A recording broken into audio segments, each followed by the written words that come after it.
Hey class, today we're going to talk about crimes against the person. Uh, Basically, we're going to run through the elements of a number of the most common crimes that are committed person to person. Tomorrow we'll talk about crimes against property, and then we'll finish up talking with about defenses against criminal actions. So let's begin with crimes against the person. We're already familiar with assault and battery as intentional torts. Criminal assault and criminal battery are different than the intentional torts, although the elements look the same. Okay, assault uh, is the attempt or threat to cause harm to another with the apparent ability to cause that harm. Uh, and again, so pointing a gun at somebody could be criminal assault. It could also be the intentional tort. Again, the elements look pretty much identical to the intentional tort. Battery, likewise, is the unwanted touching of another that is harmful or offensive. Um, so this is actually striking someone or unwanted touching in a criminal setting. Now, quite frankly, the criminal law tends to focus on the aggravated assault and battery as serious crimes.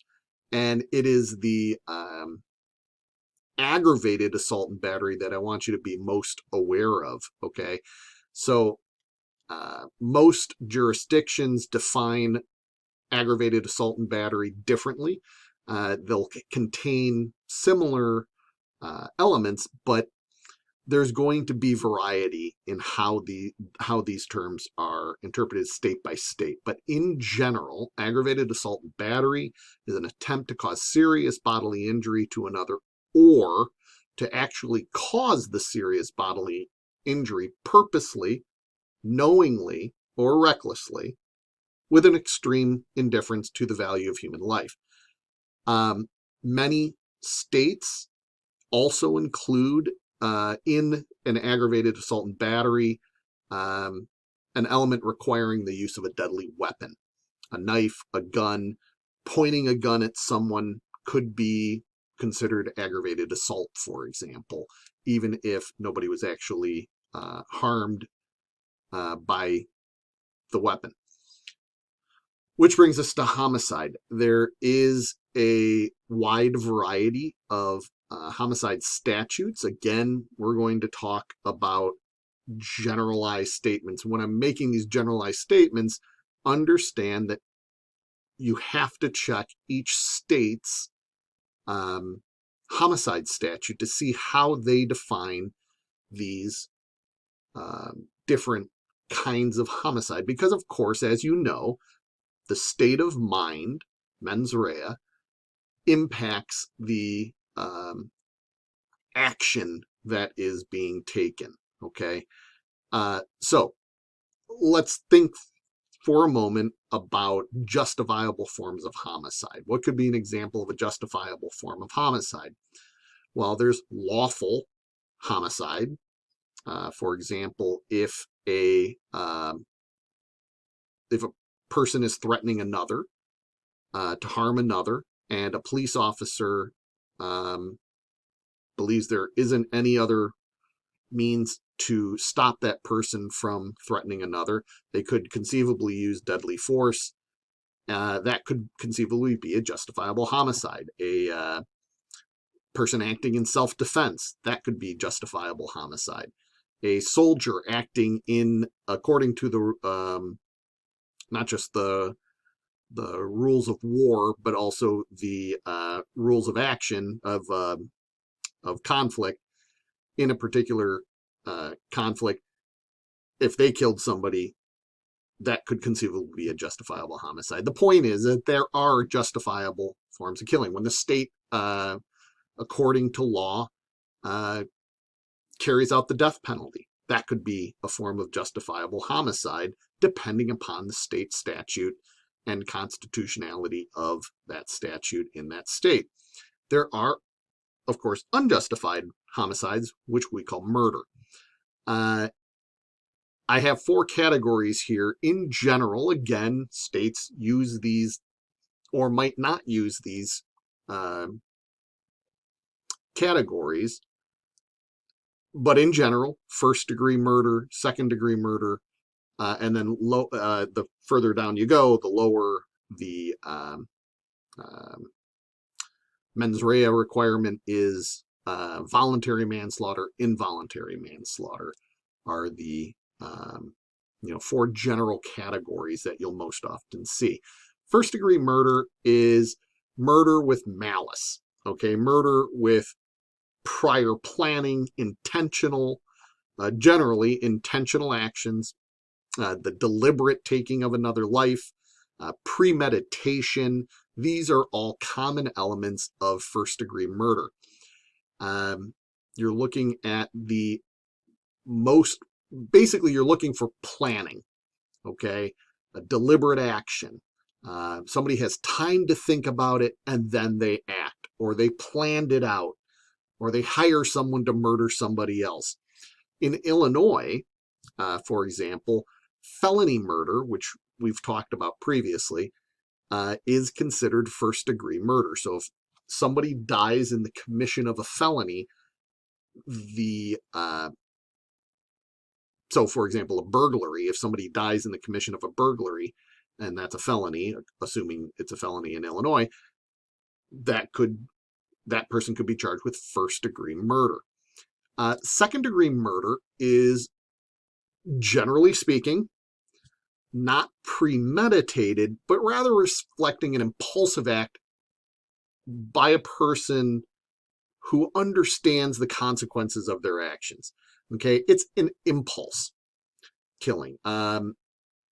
Some states interpret it as a reckless indifference to human life, an action that demonstrates a reckless indifference to human life. You could also see an intention to cause grievous injury, a beating, but the intention isn't to kill the person, but they die as a result of their injuries. Somebody could be charged with second-degree murder because, again, it wasn't planned out, but things got carried away. That impulsive nature of the actions dictates a lower criminal liability.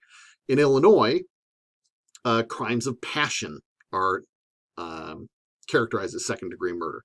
So, if one were to walk in on their spouse engaged in some sort of compromising position with someone else, and that person acting, again, on impulse, kills the spouse or kills the interloper, that could conceivably be charged as second-degree murder in Illinois. And again, understand that state legislatures define each of these differently. Okay, so it's really hard, when we're talking specifics, you got to define what the state statutes are. You got to look up the state statute to determine what the voluntary or involuntary or first degree, second degree look like.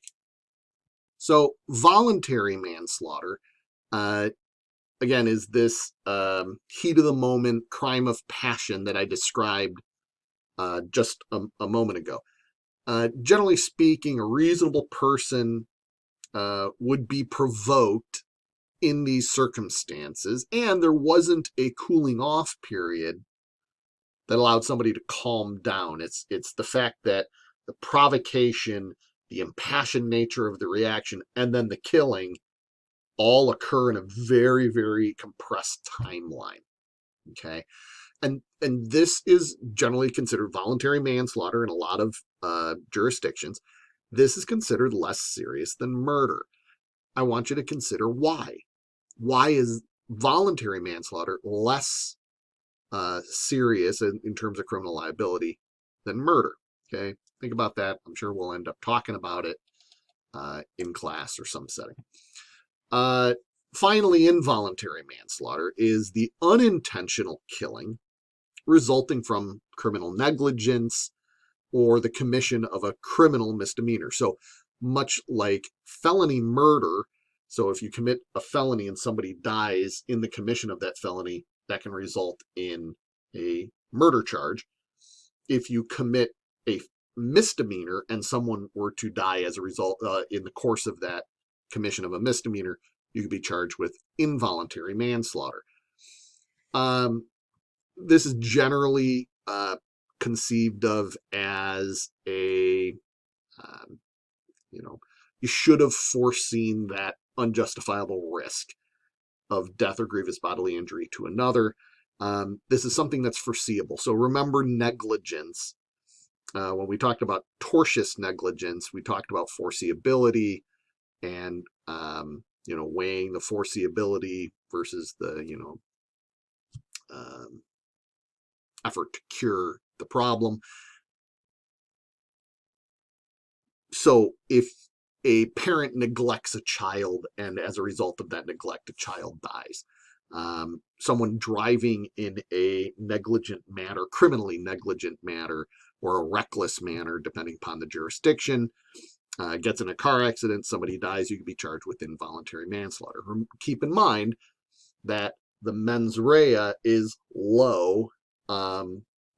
It's basically negligence or maybe recklessness that is the mens rea in this case for involuntary manslaughter. But again, I stress that you got to check the statutes in the particular jurisdiction that you're in to determine how each state defines these categories. These are just generalized categories that I'm talking with you about, okay? Tomorrow, I'll post a video on damage to property or criminal interaction with property. Then we'll talk about defenses and we'll wrap up the unit, okay? Thanks much. Take care.